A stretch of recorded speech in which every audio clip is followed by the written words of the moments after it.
Vamos dar continuidade ao nosso curso de eletromagnetismo e agora nós falaremos sobre magnetostática, né? Agora a nossa quinta aula, né? Então hoje nós começamos a nossa quinta aula falando de magnetostática. Ok, a partir de agora eu não vou mais seguir exatamente como está lá no material, né? Na verdade eu vou seguir como está lá no material, mas eu vou fazer algumas mudanças, mas nada impede você do material e ver como é que está lá, né? Então o que eu vou mudar aqui? Agora eu vou começar a trabalhar no sistema internacional. Então daqui para frente eu vou usar só o sistema internacional. O livro faz todo no CGS, né? Mas nada impede você ir lá e ler lá como é que ficaria no CGS, ok? Mas basicamente foi bem importante a gente trabalhar para você ver que existem outros sistemas, né? Então se você vai ser comum você um dia olhar uma dessas equações e ela está completamente diferente, exatamente porque essa constantezinha lá tá diferente, porque é um sistema diferente, né? Então tem vários sistemas e aí em cada sistema essas equações não ficam exatamente iguais, né? Mas apenas por essa questão das constantes, né? Ok? As relações não mudam, né? O que muda são essas constantes só. Ok? Então, a gente vai começar falando de força de Lorentz.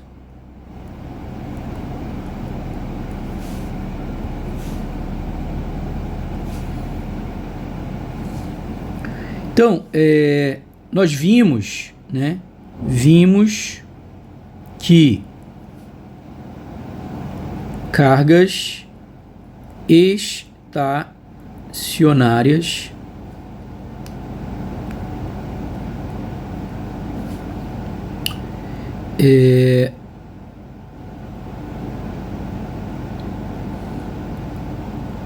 produzem força sobre cargas, né? Então, assim, produzem forças, né? Obviamente que são sobre cargas, né?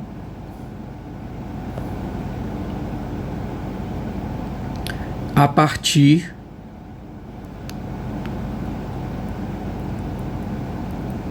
de campos elétricos. Ou melhor, dos campos elétricos produzidos, né?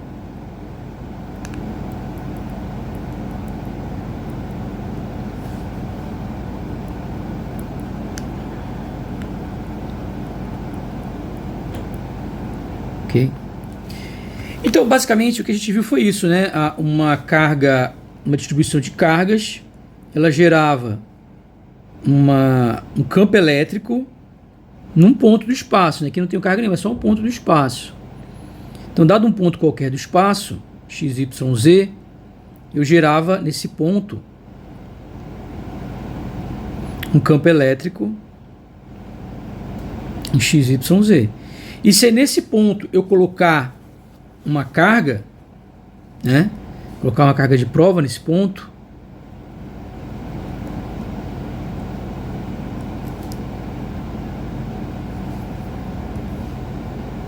vou nesse ponto, eu coloco uma carga lá, uma carga aqui. Então, sobre essa carga, devido à presença desse campo, vai aparecer uma força, né, que pode estar na mesma direção e sentido ou sentido contrário, caso a carga seja negativa. Supondo uma carga positiva, uma carga de prova positiva, eu vou ter uma força na mesma direção e sentido do campo, atuando sobre essa carga. Então foi isso que a gente viu até agora, né? Ou seja, a força, uma força de natureza elétrica que surge devido a fontes. Quem é a fonte aqui? A fonte é uma distribuição de cargas elétricas.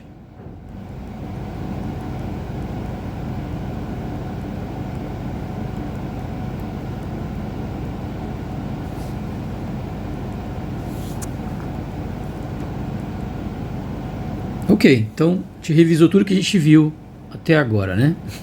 Basicamente foi isso. Agora, vou ter que colocar aqui num quadrozinho para saber que ainda não é o que a gente está falando aqui, né? Isso aqui só estou fazendo uma revisão que a gente viu até agora. Para a gente poder fazer um paralelo, né? Para que fazer essa revisão? Para a gente fazer um paralelo. Então a mesma coisa vai acontecer com o campo magnético, né? Então alguma coisa gera campo magnético, alguma coisa é a fonte do campo magnético. Então é isso que a gente vai ver agora. E o que é a fonte do campo magnético? Então, já para o campo magnético, o que vai ser a fonte dele vai ser cargas em movimento, ok? Então, para uma partícula carregada em movimento, surge uma força magnética. Ok? Então, quem era essa força elétrica aqui? Essa força elétrica era a carga, né, vezes o campo. Agora, quem é a força magnética? Então, quando eu tenho uma carga em movimento, quer dizer, tem uma carga aqui, digamos que seja positiva, né? E essa carga está se movimentando aqui, ó, nessa trajetória. Ou seja, bem aqui tem a velocidade dela.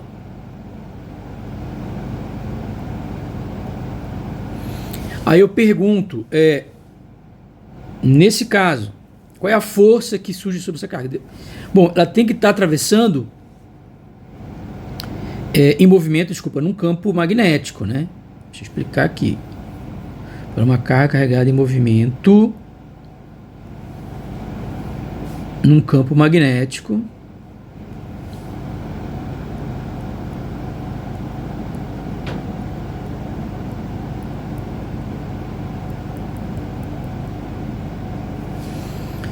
para uma partícula carregada em movimento no campo magnético,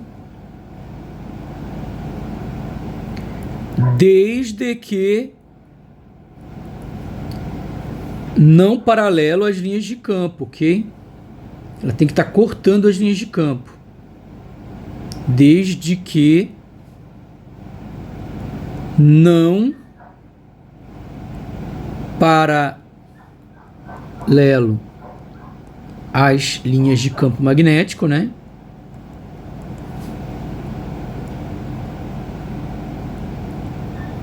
Então, nessa situação, se ela não tiver paralela às linhas de campo magnético, surge uma força magnética.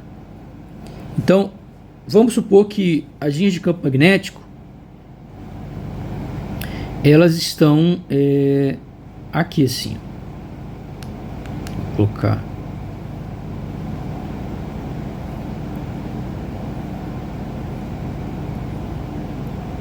Então eu tenho aqui, né? Se eu pegar nesse ponto aqui, eu tenho o campo magnético assim.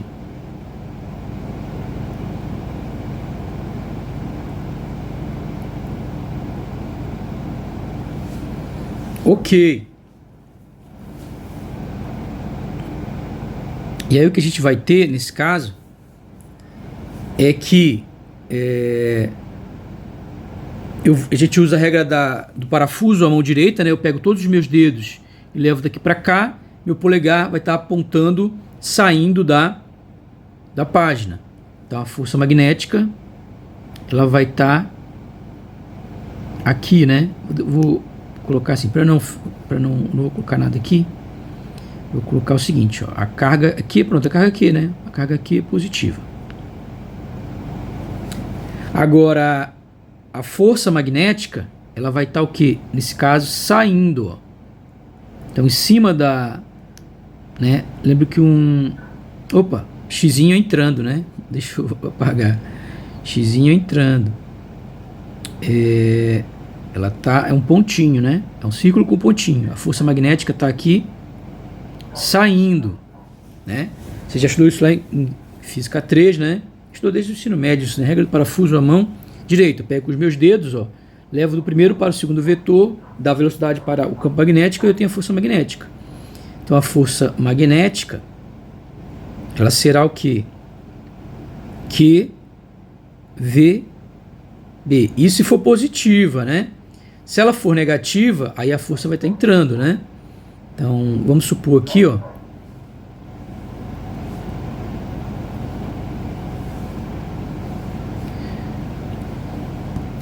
Que eu tivesse... vamos supor que eu tivesse... essa carga fosse negativa. Se a carga for negativa, aí esse cara aqui não tá, né? A força, ela tá perpendicular aqui à tela, né? Só que ela tá o que? Entrando na tela, ok? Então aqui a força é perpendicular a V e B, ou seja, ela está perpendicular à tela,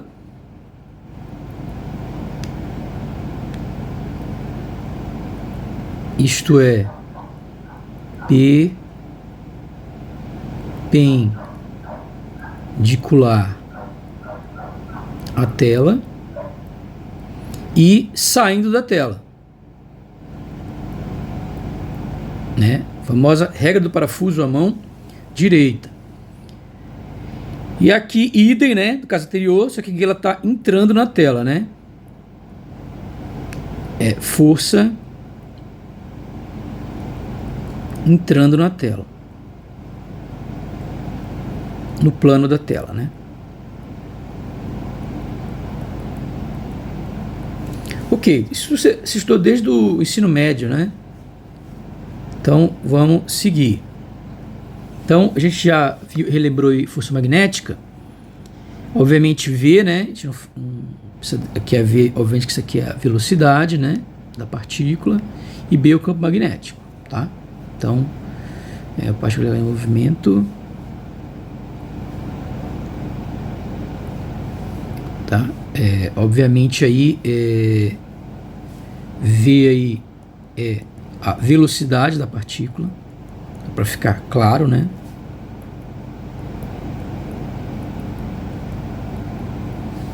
B é o campo magnético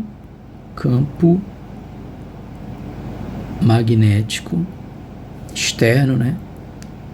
Ou seja, não é produzido por essa, não é um campo produzido por essa carga em movimento. Ele é, na verdade, o campo, eu tenho uma carga num campo magnético, tenho um campo magnético externo, ou seja, que não é produzido por essa carga em movimento, por essa partícula, né? E Fm é a força magnética sobre a partícula.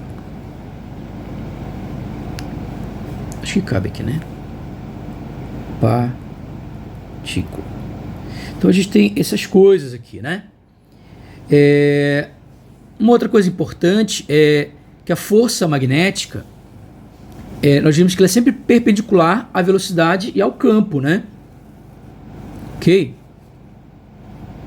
Então, se eu faço o produto escalar da força magnética com a velocidade, isso vai dar zero. Se eu faço o produto da força magnética com o campo, também vai dar zero, né? Então, uma coisa que a gente tem que lembrar é que V e B são perpendiculares a F. Ou seja, V, se eu fizer B escalar a força magnética, isso vai dar zero. E o V escalar a força magnética também vai dar zero, né? São perpendiculares. Mas tem uma coisa importante desse fato aqui, ó. Se a velocidade é perpendicular ao movimento, quer dizer que essa velocidade não contribui para acelerar a partícula, né? Porque a velocidade que contribui para acelerar a partícula é a velocidade na direção do movimento. Logo, ela não altera a energia cinética. E o trabalho é a variação da energia cinética. Então significa que ela não realiza trabalho. Ok? Isso implica, então, V não contribui para o aumento da rapidez da partícula. Se a força, V não, F, né? Então essa força não contribui para o aumento da rapidez da partícula, alterando apenas a direção, né? Modificando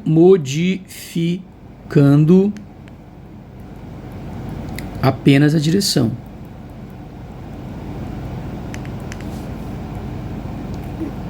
Portanto, o trabalho, né, que é a variação da energia cinética,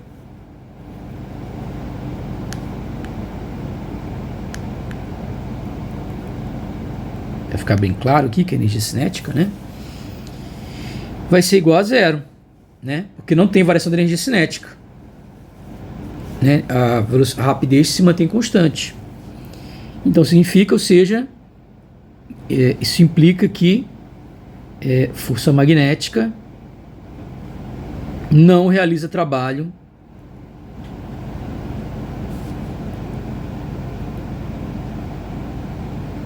sobre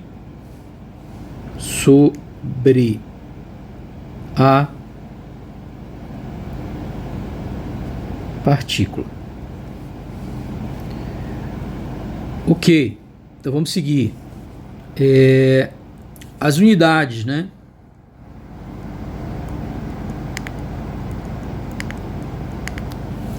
E as unidades no SI, né, que é o que a gente quer. Unidades no SI, né? Aí você pode consultar lá o material, você vai ver no CGS, né? No CGS tem uma vantagem que, na verdade, campo elétrico e campo magnético ficam em pé de igualdade com as suas unidades, né? E isso não acontece no sistema internacional. Então, assim, seria uma vantagem lá do CGS. Então, assim, do ponto de vista físico, né, o CGS seria um sistema que faria mais sentido, mais natural, né? Por quê? Porque você coloca campo elétrico e magnético em pé de igualdade, tá? No sistema internacional isso não acontece, tá? As unidades, elas são diferentes. Então, é isso que acontece quando você muda assim, essas constantes, né? Ok, unidade do sistema internacional. Então, a unidade do campo magnético, ela vai ser o quê? Vai ser o Tesla, né?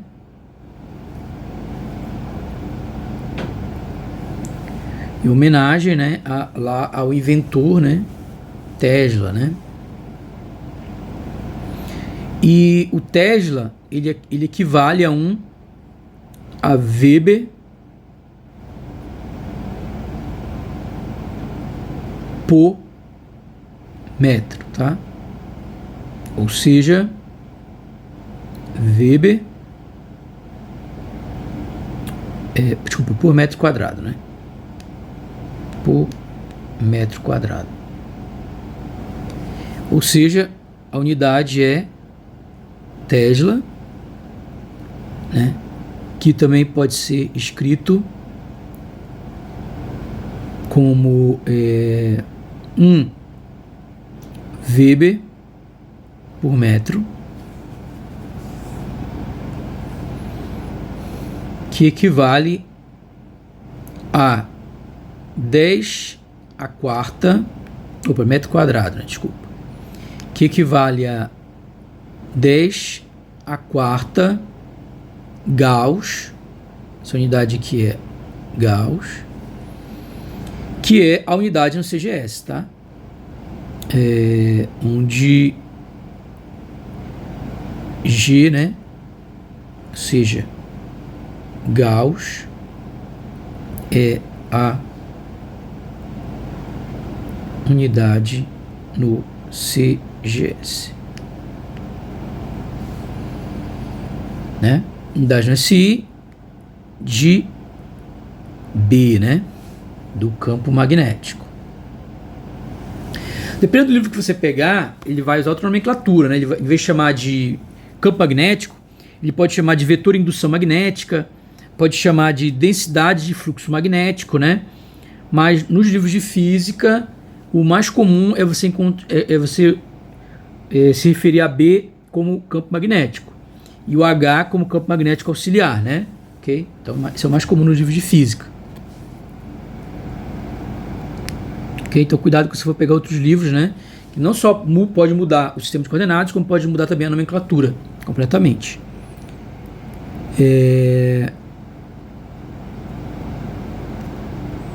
E o seguinte, ela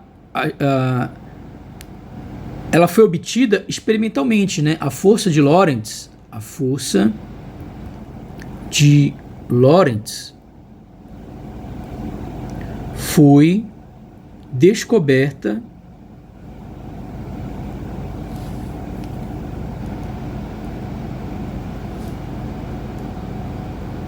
experimentalmente.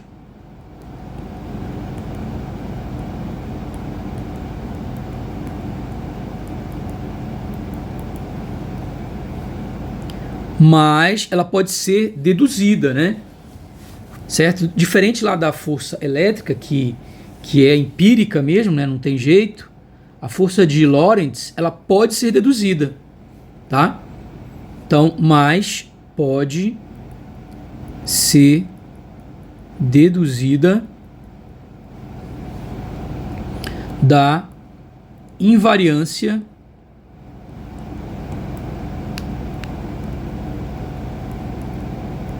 relativística. Bom, até o final desse curso a gente vai ver isso, né? Eu vou terminar todo esse material, mesmo que não dê tempo de terminar durante o curso, eu vou chegar nessa parte aí, tá? A gente vai falar da formulação covariante. Agora, então, quando a gente chegar lá, a gente vai deduzir, né, a força de Lorentz. Então, diferentemente da força elétrica, né, a força magnética, você pode fazer essa dedução. E aí a força total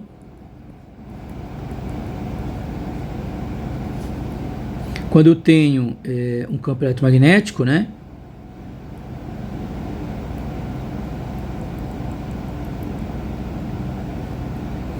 Porque depois a gente vai ver, quando a gente for falar da formulação covariante, que a gente não vai falar mais de campo elétrico e campo magnético. A gente vai falar numa coisa só, a gente vai falar num campo eletromagnético, ou seja, uma coisa só. E aí, quando a gente chegar lá nesse nível, né, que a gente vai separar essas duas coisas, né, a gente vai juntar essas duas coisas numa coisa só, então a força já não é mais a força elétrica, mas a força magnética. Ou seja, vai ser Q vezes E, né, que é multiplicando aqui a força elétrica, mais a força magnética, que é Q vezes V vetorial B.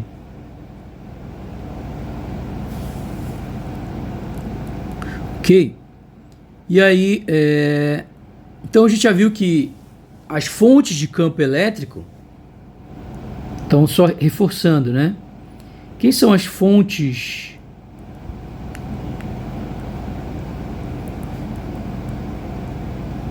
de campo elétrico?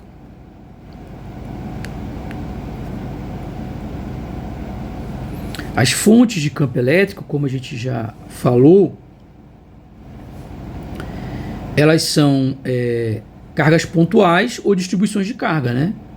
Cargas pontuais, ou seja, uma distribuição discreta de cargas, né?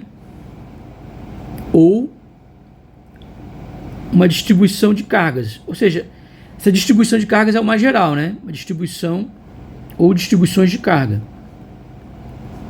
Qualquer uma carga pontual posso considerar como uma distribuição de cargas, né? Ok?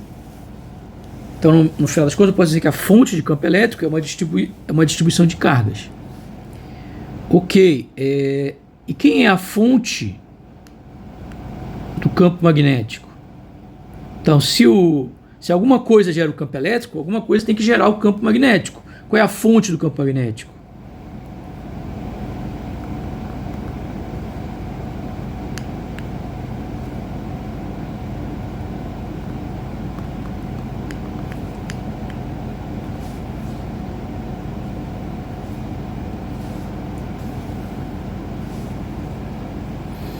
E a fonte de campo magnético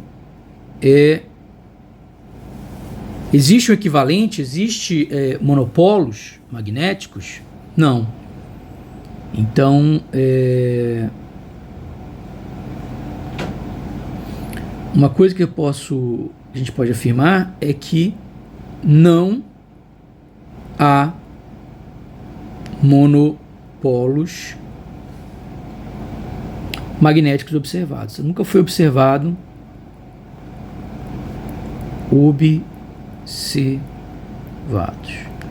Nunca foram observados monopólios magnéticos. Então não existem cargas magnéticas, né? Ok? Então quem são as fontes de campo magnético? A gente vai ver isso aí, tá? Mas não existe essa carga do campo magnético, né? Então isso é uma coisa que a gente pode pensar, né?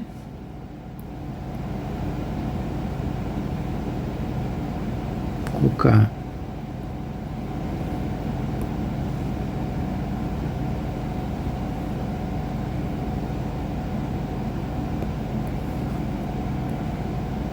ok? Não há monopólios magnéticos.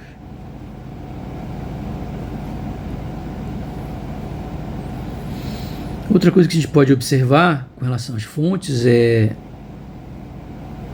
que, né, e relacionado a essa questão de que não existem monopólios magnéticos, é que todo ímã,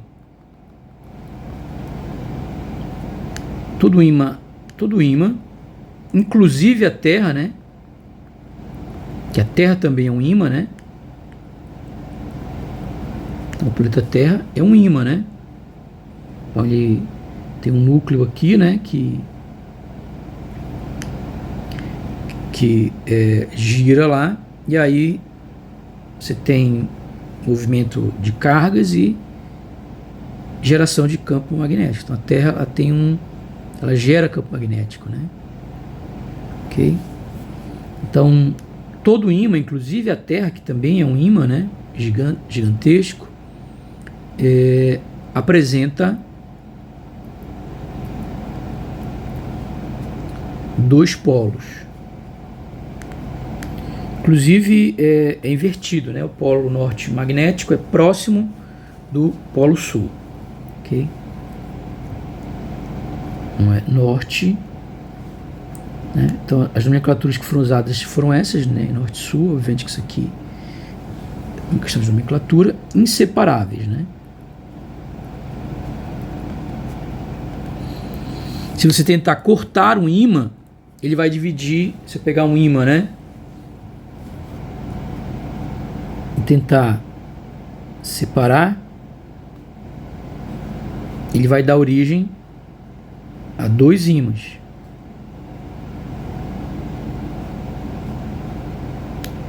Vou colocar bem grande aqui para poder separar, senão não vou conseguir separar. Imagina um ímã grandão aqui, norte, sul. Aí vem aqui, corta ele no meio. Então ele vai dar igual o quê? Ele vai ser igual.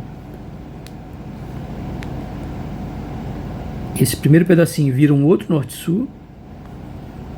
E esse outro pedacinho vira um outro norte-sul. Eu posso fazer isso indefinidamente, que eu nunca vou conseguir quebrar, né? Se eu tentar quantas vezes eu tentar quebrar, eu não consigo, sempre vai dar origem a um novo norte-sul. Então eu posso concluir, né, daí, falando das fontes, é que o elemento básico de estudo, nesse caso no eletromagnetismo, né, é o dipolo magnético.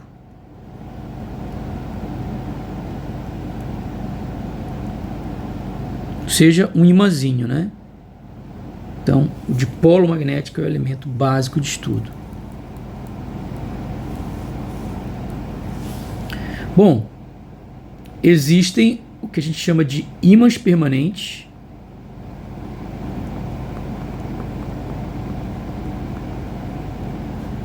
que são o quê?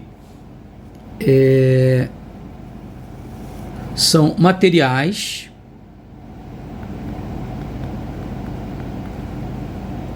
com momentos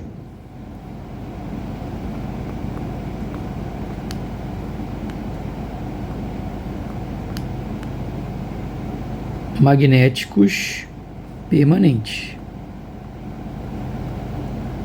Então você já viu isso aí, né? Você tem um imãzinho de geladeira, né? Então você tem um imãzinho de geladeira, você tem lá que os dipolos e os elementares ficam o tempo inteiro orientados, né?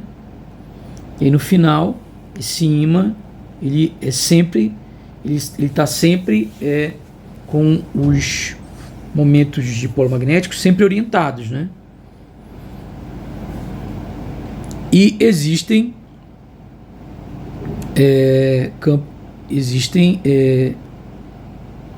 eletroímãs, né?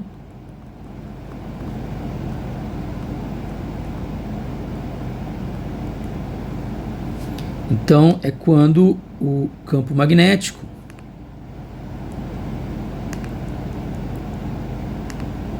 é gerado por uma corrente. Então você já pegou aquele pedacinho de ímã, né? Que é tipo um ímãzinho de geladeira. Ele é sempre fixo ali, né? Mas você tem que é de campo magnético, né? Você tem também, se eu pegar uma espira, né?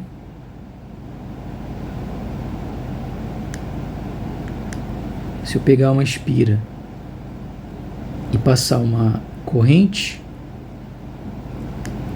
vou colocar aqui assim. Isso aqui também vai gerar aqui, ó. Vou colocar no plano aqui do, né? Aqui é a espira mesmo aqui, ó. Então isso vai gerar um campo magnético aqui saindo.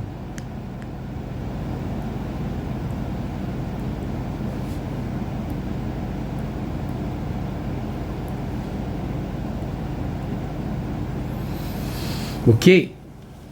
Aqui dentro da espira. Então, você pode também gerar um campo magnético a partir de uma corrente, tá? Tem uma corrente aqui entrando. Isso gera um campo magnético.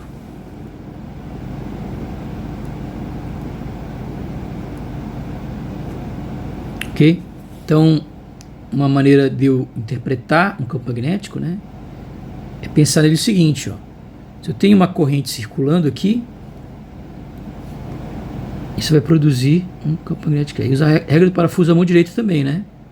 Eu pego os meus dedos, ó, e vou no sentido da corrente. E o meu polegar vai estar apontando no sentido do campo. Então, um campo magnético também é gerado por uma corrente.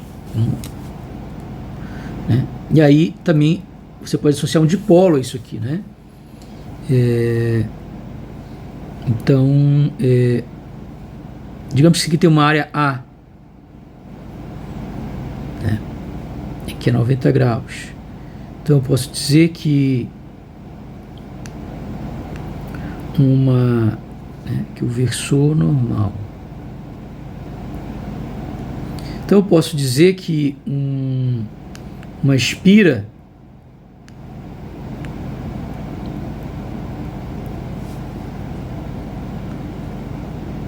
de corrente, uma espira de corrente fechada é um dipolo magnético, né? Esse dipolo magnético, a gente já viu isso aqui na física 3. Ele vai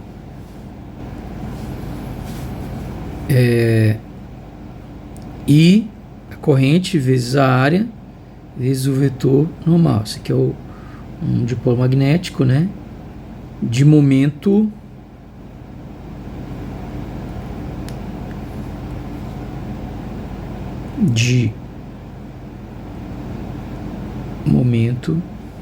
então, com esse momento aí, né? Ou seja, então uma corrente, ela também vai gerar um campo magnético, né? Então a gente vai estudar isso aí também. Na verdade, já viu isso, né, lá em física 3. Então, ok. Então vamos agora falar sobre a corrente, né?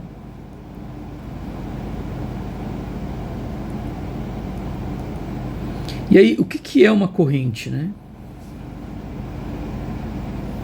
Então eu posso pensar no seguinte: eu tenho aqui, digamos, um condutor.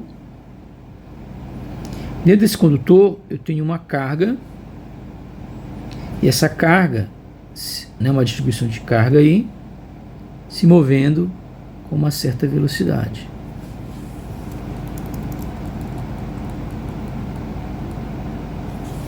Então,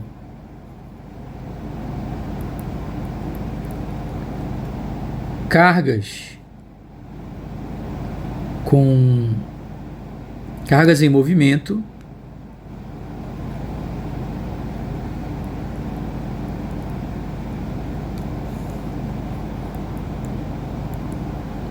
produzem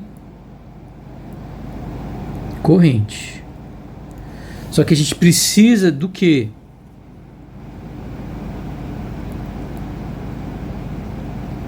A gente precisa o que interessa no final é a velocidade de deriva, né? Então,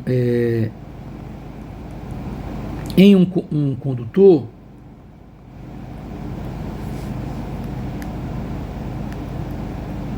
sem força externa, não estou colocando nenhum campo, nada,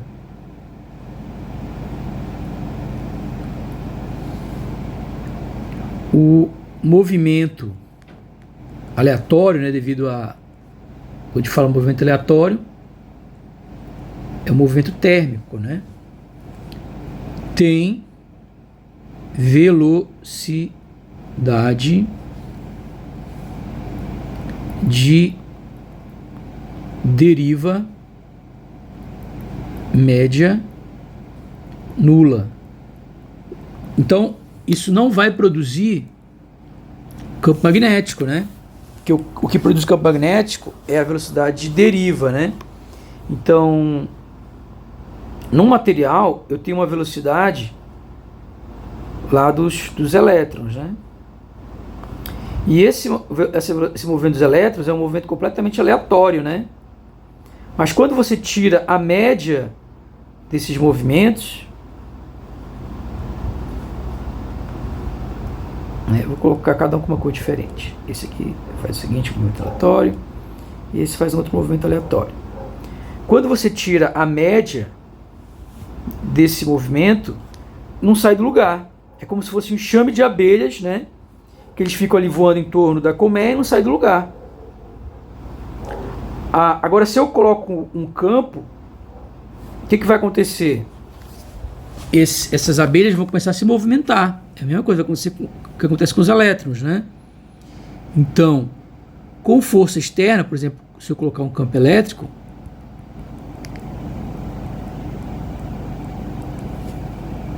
aparece velocidade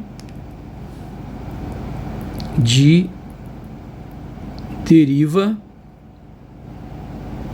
resultante.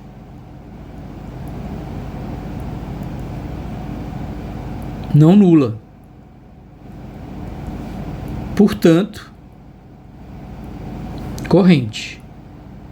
Então, só vai aparecer corrente se eu tiver uma velocidade de deriva resultante não nula, tá? Então, velocidade de deriva resultante não nula, isso vai se refletir na corrente, isso vai produzir corrente.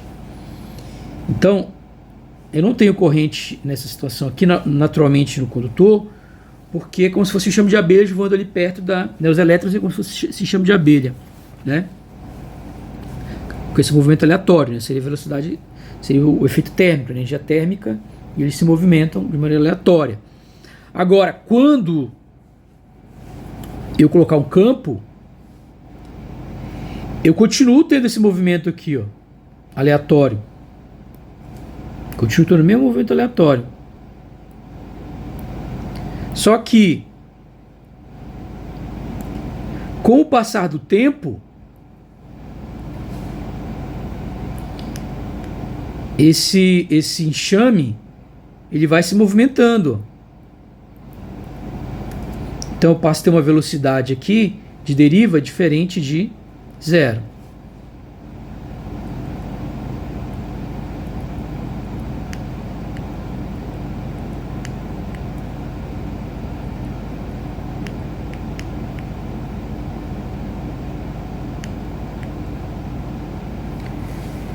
E aí isso é que produz corrente. Só que você tem que ver uma coisa, é só para deixar claro, né, que a velocidade aleatória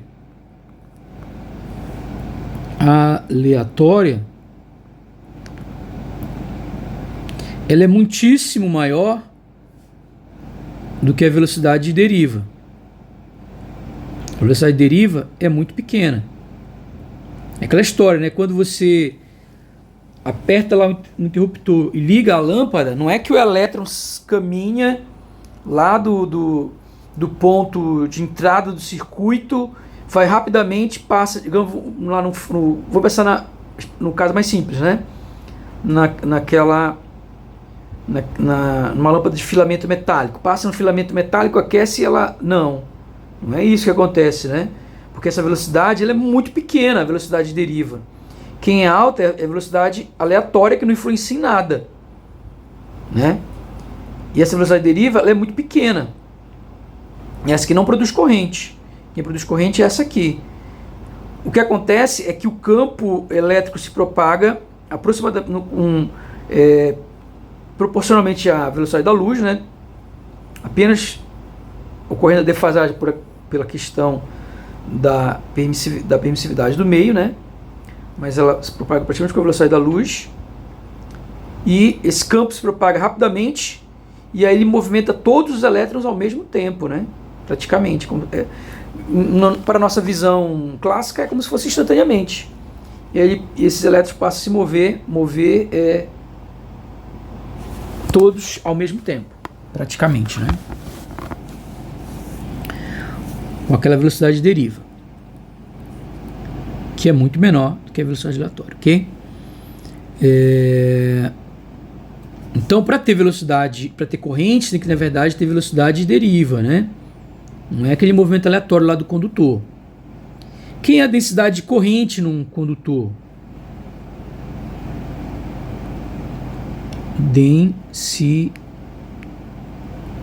Densidade de corrente. Então isso que a gente já também já viu. E a densidade de corrente, ela nada mais é do que o quê? A densidade volumétrica de carga vezes a velocidade, né? Então ela é a gente já viu isso aqui, né? Isso aqui é a densidade volumétrica de cargas. E o V é a velocidade média de deriva.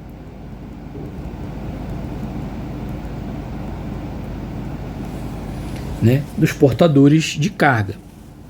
Se você observar isso aqui, o que vai dar aí? Ó?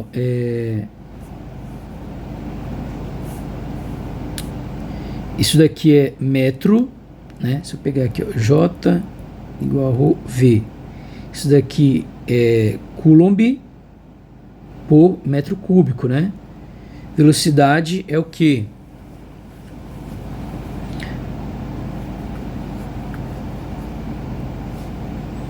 Metro por segundo. Então isso aqui vai dar o que? Vai dar coulomb por segundo por metro. Mas quem é coulomb por segundo? É a taxa de variação da corrente com o tempo.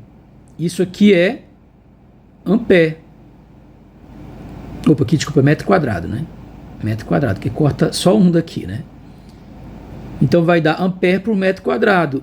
Ou seja, corrente por unidade de área, que é a densidade de corrente. Densidade de corrente é a densidade com relação à área, né? Ou seja, é ampere por metro quadrado. Então, realmente, isso aqui é a densidade de corrente. É a densidade volumétrica de cargas vezes a velocidade média de deriva. A gente também tem que, obviamente que a densidade pode não ser uniforme, né? Se a densidade de corrente é uniforme,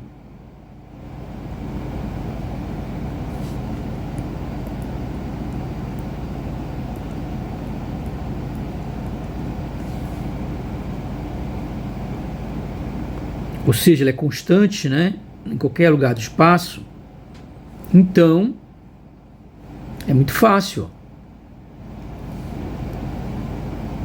resolver o problema.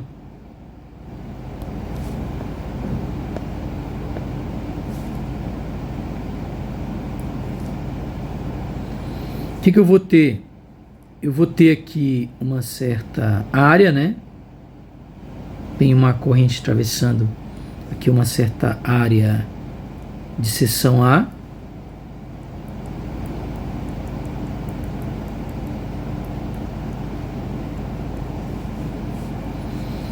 E aí eu tenho uma carga com uma velocidade média de deriva V. Isso quer dizer que eu tenho uma corrente, então que eu tenho uma densidade de corrente, que é exatamente a corrente que está passando aqui, né? Então isso aqui vai estar passando uma certa corrente I, né? Se eu tenho uma velocidade de deriva é porque eu tenho uma corrente. Então eu tenho uma densidade de corrente. E aí, obviamente, que nesse caso a corrente elétrica, né? Só corrente para os mais íntimos, né? A corrente, desculpa, vai ser igual a o módulo da densidade de corrente vezes a área de seção. Então não precisa fazer conta nenhuma, né? Isso daqui é o que? Ampere por metro quadrado, como a gente já viu, vezes metro quadrado dá ampere, da corrente, certinho, tá? Mas tem a possibilidade da densidade de corrente não ser uniforme, né? Aí eu tenho que pegar essa área aqui e fatiar em pedacinhos, né? Que em cada pedacinho a corrente é diferente, a corrente total é a soma de todas as correntes. Então eu vou copiar isso aqui.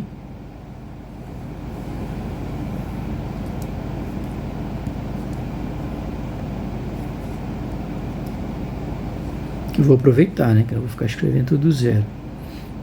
Então, se a densidade de corrente não é uniforme,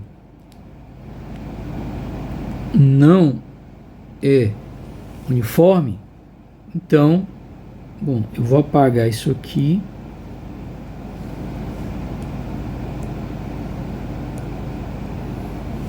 Aí a corrente já não é mais isso aqui, né?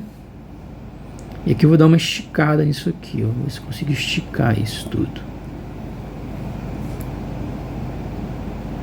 Eu queria esticar, não esticou.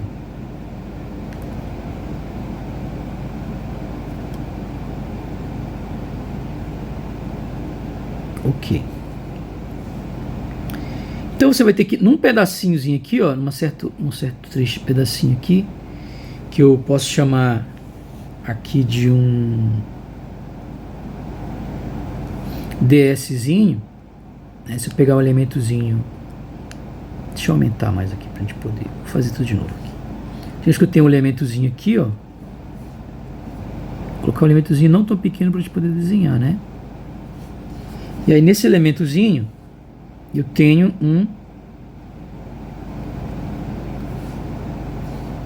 DS. Opa. E tem, obviamente, o J. Só que não é uniforme, ou seja, se eu fatiar, aqui já é diferente, ó, né? Então quer dizer, como não é uniforme, mas eu posso dizer o seguinte, que a corrente que passa, a corrente que passa nessa área infinitesimal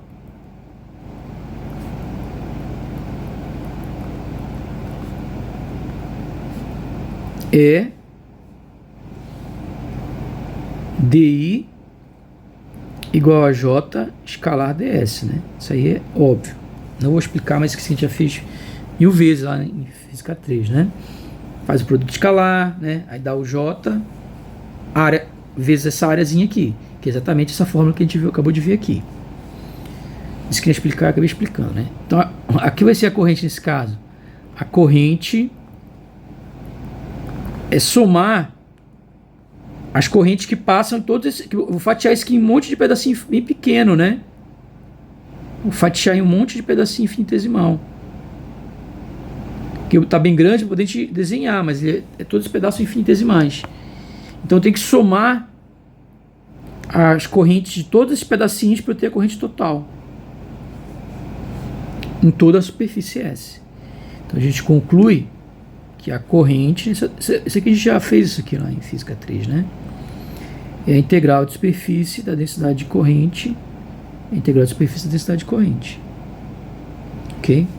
Então a gente chega nessa fórmulazinha aqui de quem é a corrente. Eu não circulei as equações, né? Vou circular isso aqui, ó, quando é uniforme. Que a gente não precisa integrar, né? Se for uniforme, pode usar direto isso aqui. A gente viu essa fórmula aqui, né? Tudo isso que a gente já viu lá em Física 3, né? Mas eu estou explicando detalhadamente tudo de novo. A gente tem essa corrente, isso aqui que a gente já viu, né? Também lá em Física 3.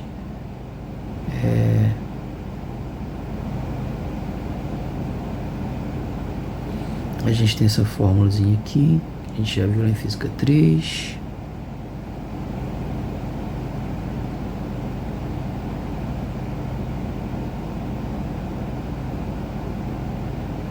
E essa fórmulazinha aqui, né? A força magnética. Ok.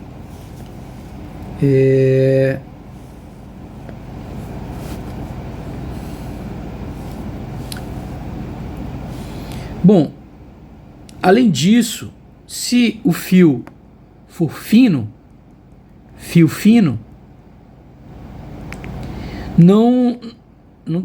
a variação na seção é muito pequena. A variação assim, num fio fino, né? Num fio fino, a variação de J em S é desprezível.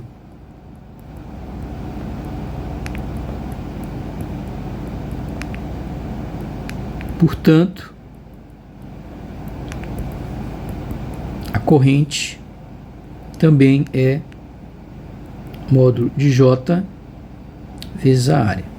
Então percebe que mesmo que não seja uniforme, né, a densidade de corrente, se o fio for fino, esse fio em casa que você tem, se abre, você vê que tem um fio bem pequenininho ali dentro, né? Então a variação ali dentro, ela pode ser considerada desprezível. Então, depende da situação, você pode desprezar essa variação e simplesmente usar essa fórmula aqui mesmo, tá? Tem situações que não, né? Principalmente se for uma variação, um sinal que varia muito, né? E aí, depende do tipo de material, né? Que muda essa profundidade de penetração, mas na maior parte das situações isso não vai acontecer. Ou seja, essa variação é desprezível, você pode simplesmente usar essa fórmula mesmo, tá? Quando ela não for desprezível, a questão vai dizer, né? Quando a questão não disser que não é desprezível, você considera que é desprezível, tá? Então isso é bem comum em questões. Ok, o fluxo de corrente, ele transporta a carga de uma região para outra, obviamente. E essa carga, ela vai atravessar ocupar um certo volume, né? Ok? E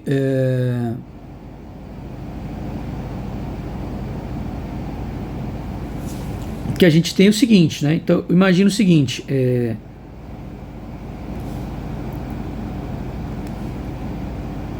bom, deixa eu escrever logo aqui, né? E depois eu explico melhor, na verdade, o que está acontecendo. Então, se um fluxo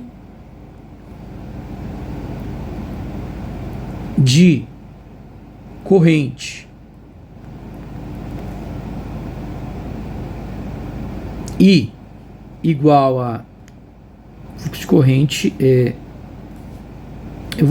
isso aqui é tão importante isso aqui que eu vou deixar para outra página, apagar isso aqui, vou passar isso para outra página para a gente poder ver com calma, tá? Vamos acalmar. Se o fluxo de corrente I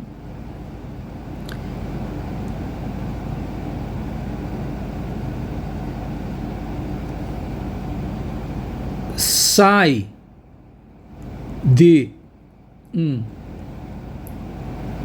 volume V,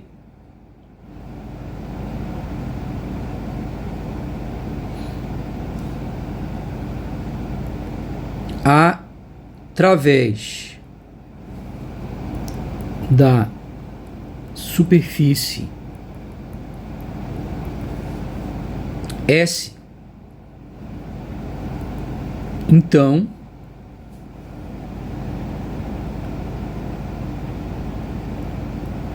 ocorre uma redução na quantidade de carga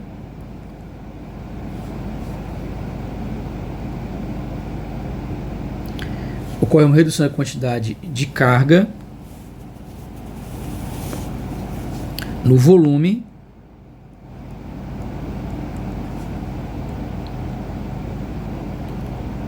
numa taxa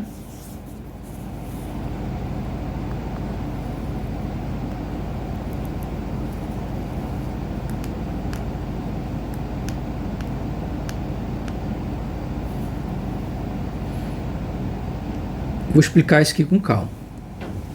Então imagina o seguinte, imagina que eu tenho um certo volume qualquer, né? Um sólido aqui. Aí eu vou lá e pego uma região S aqui, e nessa região S eu faço sair carga daqui através de uma densidade de corrente J.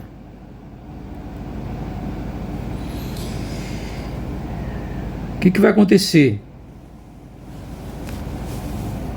a quantidade de carga aqui vai diminuir.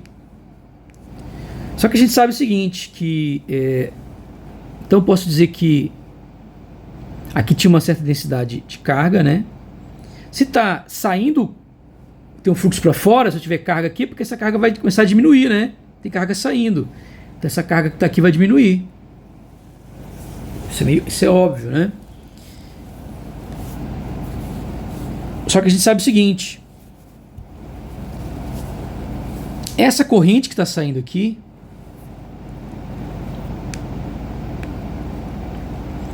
ela vai ser menos a variação, porque quem é o corrente?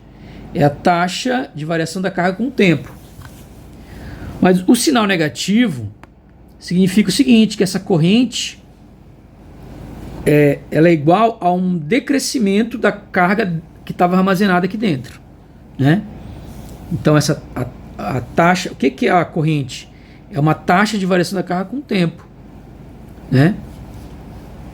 Então essa carga que atravessa, essa carga, vou botar assim, num certo tempo t, a carga que sai aqui, digamos, chamado um dQ', a carga que está saindo, que está passando aqui, é exatamente a carga que é a variação, essa carga essa taxa aqui que atravessa, exatamente essa variação de carga que está tendo aqui, né? Então se passa 1 coulomb aqui por segundo, quer dizer que tá saindo 1 coulomb por segundo daqui, ok? Então quer dizer que essa corrente, né, ela se eu tiver uma quantidade de carga aqui, ela é exatamente menos a variação dessa carga com o tempo. Então meio óbvio isso, né? A corrente né, se eu tiver aqui, como eu falei, 1 coulomb por segundo, quer dizer que se eu deixo passar 1 segundo, aqui reduz 1 coulomb. Então significa que essa corrente é igual a menos, né? Agora, então daí eu concluo que o quê? Que quem é a carga dentro? Essa carga aqui dentro, ela é a integral nesse volume da densidade de carga. Então eu vou ter aqui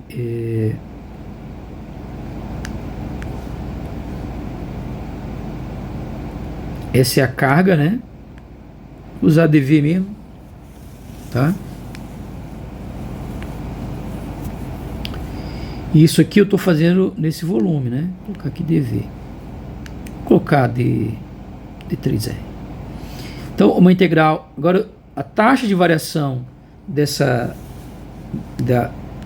isso aqui é a carga que está dentro. Isso aqui, integrar a densidade de carga no volume, vai me dar a carga no volume. O decréscimo, a taxa de variação de carga no volume, exatamente menos, porque está decrescendo, a corrente que está saindo. Então, é uma fórmula que a gente já estudou lá em Física 3, é bem óbvia, né? Então, a gente chega nessa expressão aqui. Tranquilo? Agora, pelo teorema, pelo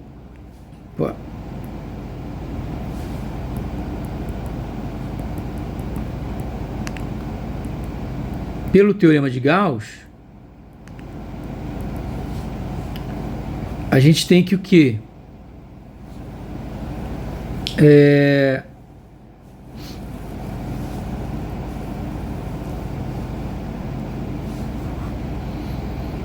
Essa integral aqui, ela pode ser reescrita como que divergente de J no volume.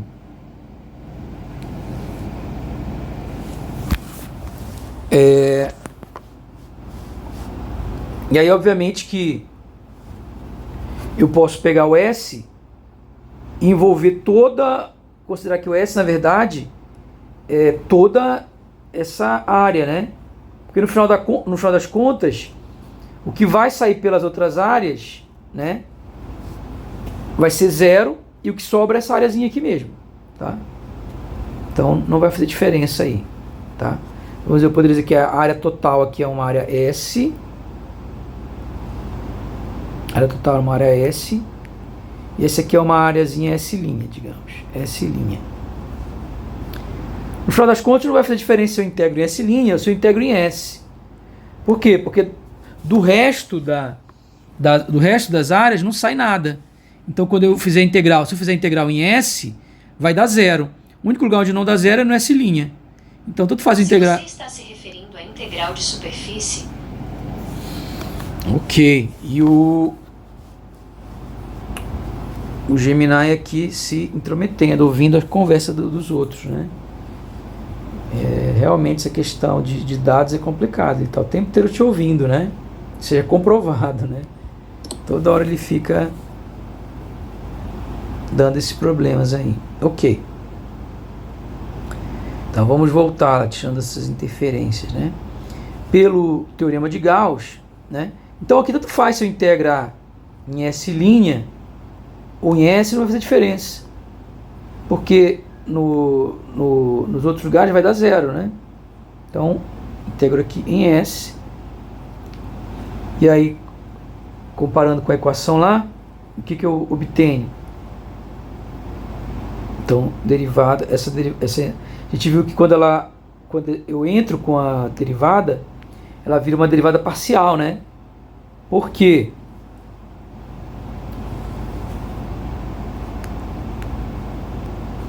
Porque dentro eu tenho também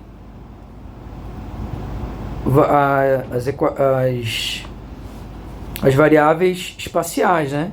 Então eu tenho que trocar por uma derivada parcial, né? A gente já viu isso várias vezes, né? Aqui fica menos, então, integral de volume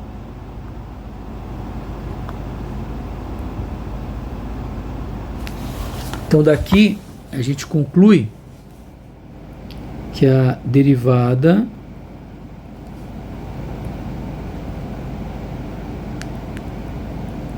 ok? E aí a gente pode escrever por último que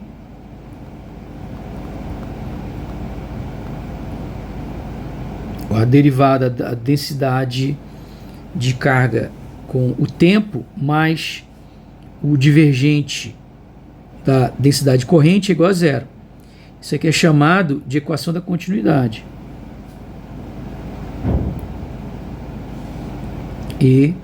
Equação da continuidade.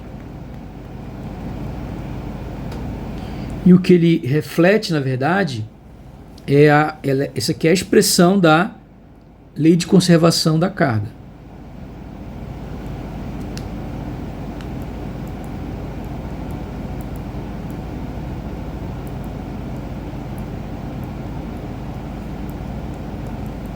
Ou seja, a carga não pode ser criada, nem pode ser destruída, né? Então, se eu tenho num ponto, ali está saindo corrente, né? Se eu tenho uma corrente saindo, quer dizer que o divergente de J ele é positivo. Mas para poder essa expressão dar zero, então isso implica que a taxa de variação naquele ponto da densidade de carga, ela tem que ser negativa, né? Porque um número positivo somado com um número negativo dá zero, né? Mas um número positivo somado com um número positivo nunca vai dar zero. Então, se esse aqui é positivo, a corrente está saindo, esse só pode ser negativo. Ou seja, significa que a densidade, aqui existe uma carga armazenada, e essa carga armazenada ela está diminuindo, né? Então, óbvio, ou seja, a carga não pode, em outras palavras, a carga não pode ser criada. Se a carga está diminuindo aqui, se está saindo carga, é porque a densidade de carga aqui está diminuindo. Mesma coisa acontece, eu tenho um ponto, nesse ponto está entrando corrente. Se tem uma corrente entrando num ponto, quer dizer que a divergência da densidade de corrente, quando a gente já viu, né, quando está entrando, ela é negativo. A única maneira de eu somar um número negativo com outro número e dar zero é se esse outro número é positivo. Então quer dizer que a quantidade de carga no ponto está aumentando. Ó. Densidade de carga no ponto com o tempo, a taxa de variação é positiva. Isso significa que a quantidade de carga está aumentando nesse ponto. Então se está entrando corrente, se num ponto só entra corrente, então aquele ponto está armazenando carga. É isso que está dizendo aqui. Se num ponto está saindo corrente, é porque tinha carga armazenada e ele está jogando para fora e diminuindo a densidade de carga. Ou seja, isso é uma expressão da lei de conservação da carga, a lei da continuidade.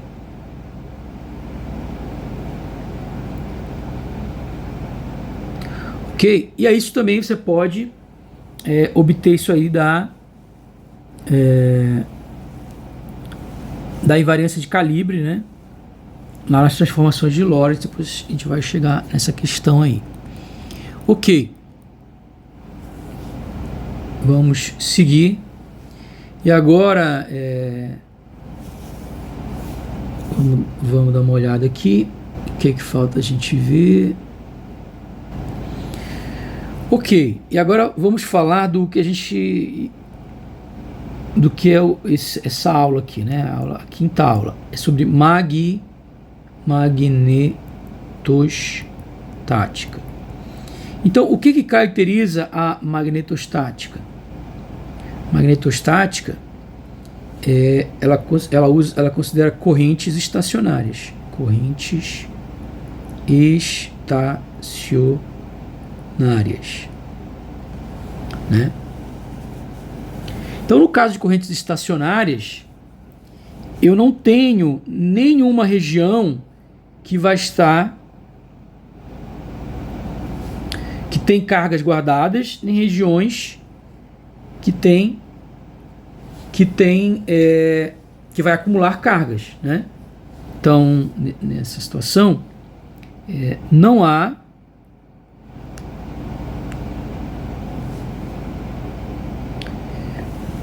sorvedouros nem fontes de cargas. Ou seja, ninguém está armazenando carga. O que é uma fonte de carga? É um cara que tem um monte de carga ali armazenada, a hora que você precisar ele pode liberar e vai diminuir a densidade dele de cargas.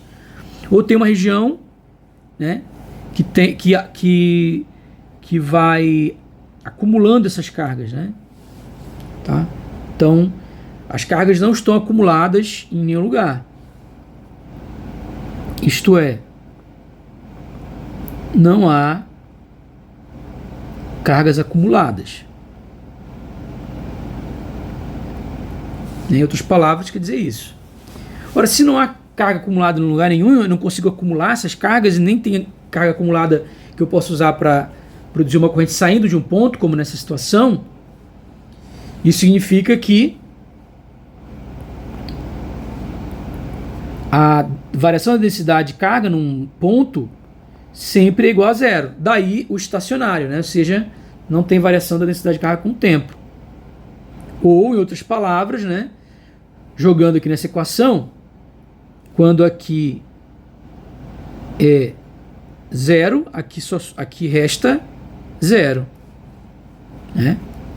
Ou o que implica também que o divergente de J é igual a zero. Então todas as coisas são sinônimos, né? Corrente estacionária é sinônimo de não tem nenhum sorvedouro nem fonte de carga, não há cargas acumuladas, ou a variação da densidade de carga em todos os pontos é igual a zero, ou o divergente da densidade de carga é igual a zero. Todas essas coisas significam a mesma coisa. A corrente é estacionária. Bom, outra consequência disso é que toda carga que entra no nó sai. Toda carga que entra num nó sai.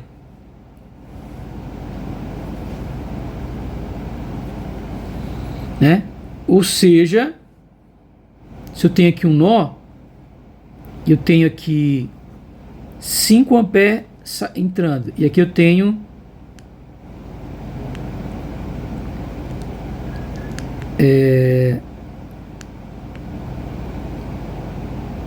1 ampere saindo. Então eu tenho outro fio aqui saindo desse ponto. Então obrigatoriamente que está saindo 4 amperes, né? Ou de uma maneira geral, se eu tenho correntes entrando aqui,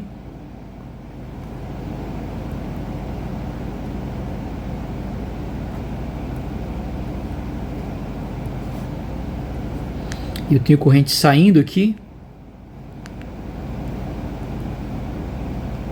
então sejam N correntes aqui entrando, e eu tenho M correntes saindo. Então a soma das correntes entrando deve ser igual à soma das correntes saindo. Isso é uma expressão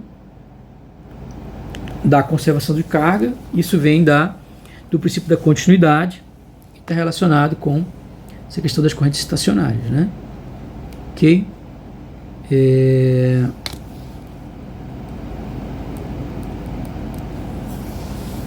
Acho que essa aula já ficou aí um pouco longa. Eu vou continuar na próxima aula.